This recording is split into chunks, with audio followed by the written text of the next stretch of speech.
Hello, and thank you very much for joining me today. My name's Alison Bale.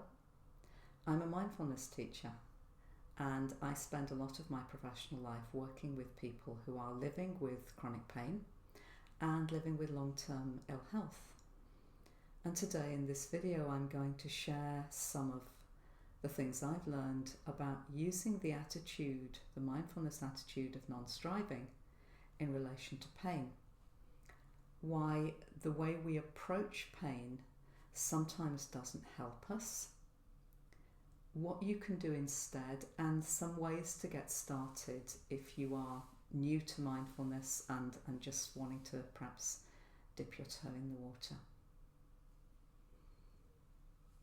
The word to strive means to make great effort to achieve something. According to the Oxford English Dictionary, it means to struggle, to fight vigorously. And given how often we hear about the fight when it comes to healthcare, whether it's the fight against cancer, the fight against drugs, I think you could be forgiven for thinking that pain will resolve if you just strive harder. And I'm here to suggest that maybe that isn't the case. And in fact, actually striving might not help you with pain. Research tells us that pain is to some extent a reflection of how threatening your brain perceives a situation to be. Pain's a protective mechanism. So it's not unreasonable to conclude that the greater the perceived need for protection, the louder and more prolonged the pain alarm is going to be. Now, when you have acute pain, that's pain that's just happened, there's quite often a direct relationship between the amount of pain you have and the degree of injury. But if you have chronic pain, which is pain that's gone on for more than 3 months, the picture's a bit more complex. And the stress and anxiety that can be induced by striving and fighting to reduce pain can actually end up just making things worse. And there's something else in this kind of strugglesome approach we take to reach a certain outcome. And that's that when you are pinning your hopes, your expectations on being able to control an event in the future, in other words, if I do X, I'll get Y, well, the world doesn't always work like that. And chronic pain is actually one of those things for which you very often cannot guarantee a certain outcome in a certain time frame. So what should you do instead?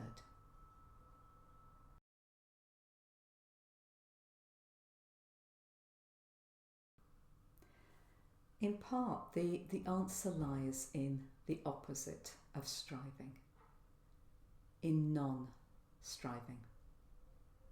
And let me be clear, this doesn't mean giving up, but it does mean being prepared to do things for your self-care, to practice skills like mindfulness without expecting that you're going to be guaranteed a certain outcome in a certain time frame. So the mindfulness attitude of non-striving invites you to be with the process of what you're doing. Practice the meditation, for example, without wanting your present experience to be any different than what it actually is. You know, if I can liken it to gardening, you can prepare soil, you can plant seeds and plants, you can water.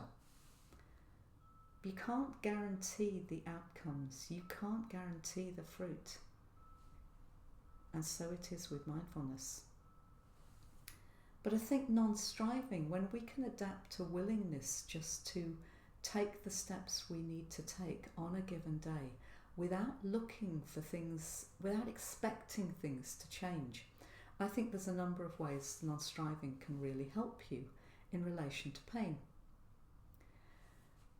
For starters, it just takes the stress out of whatever you're doing, because you're not burdening yourself with any tension related to the thinking of, I'd like this to be different, when's this going to change, I wish it were, I wish things were not like this. And that means you no longer experience the distress that comes from wanting things to be different and being disappointed if things don't change as quickly as you'd like them to. And quite fundamentally, maintaining a striving attitude is quite hard for the body. It means you're constantly in defense mode. And that means energy that you might want to use for repairing tissue, for example, is actually used to keep you in fight mode. And let's face it, a kind of a struggle mindset can also contribute to keeping your stress response quite activated, which keeps your cortisol levels high. That's a hormone, and we know from research that high cortisol gets in the way of any wound healing and tissue repair anyway. And finally, when you can adopt this idea of non-striving, you can also let go of some of the frustrations that sit alongside the physical sensation of pain. The frustrations about what you can and can't do, which are very understandable, but they can be unhelpful in terms of your recovery. So it's all right for me to talk about this non-striving business, but how do you go about practicing it?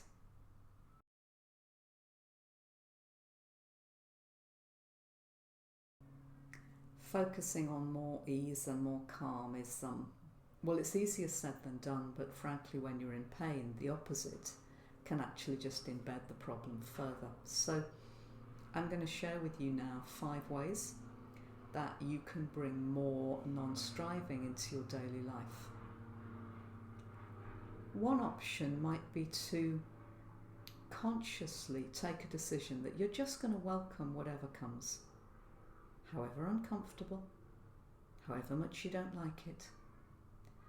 You set an intention for your day that you're going to lay out the welcome mat, and you're just going to assume that whatever shows up, that's exactly what is supposed to be showing up. Assume that you are exactly where you're meant to be. Another option might be to pull on some non-striving skills that you probably already have. Do you have something like a hobby that you already do for its own sake? You already enjoy just for what it is. You're not trying to get anywhere, you're not trying to make it something. And it could even be something that you're perhaps not very good at. But you enjoy it anyway. It brings you joy. So do more of it. And see if when you're doing it, you can just have that sense of what your body's feeling about it, what your head's saying, to understand what non-striving means for you.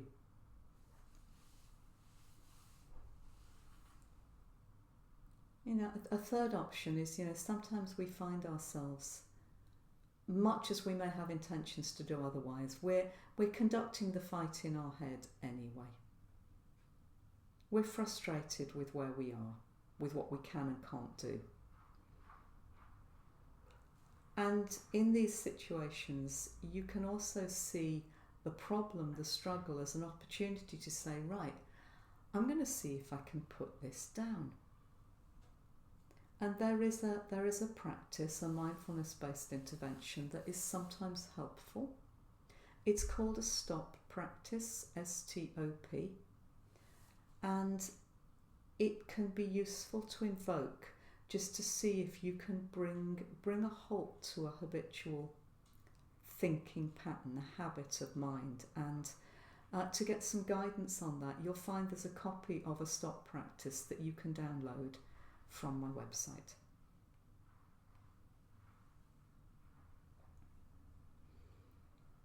And sometimes the best way to introduce a new habit is just, tack it on to something you're already doing so it doesn't become another to-do.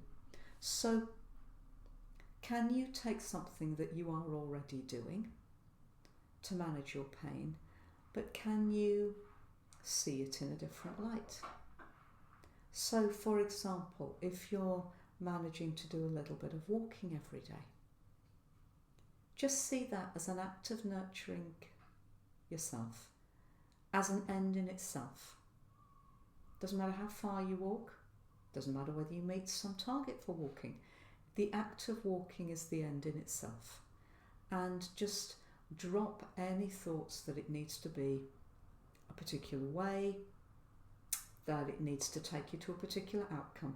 Just value the process of whatever it is you're doing for its own sake and congratulate yourself for doing it.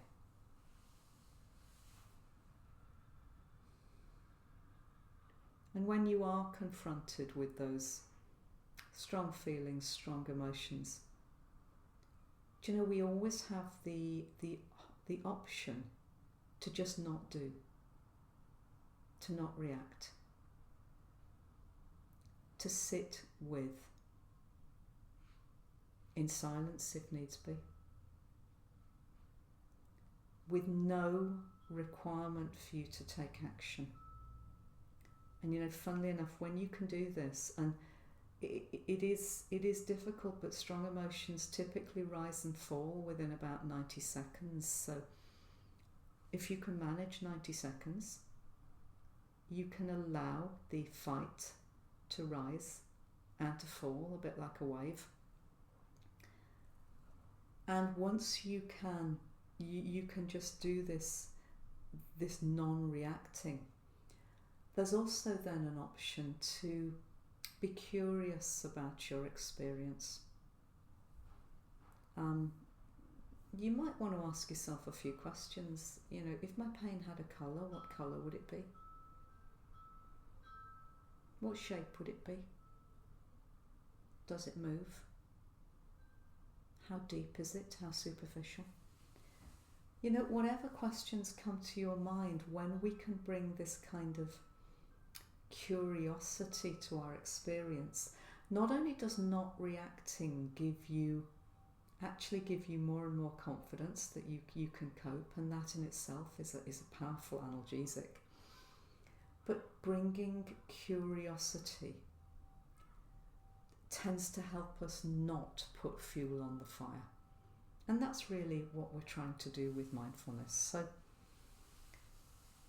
and the more you practice non-striving,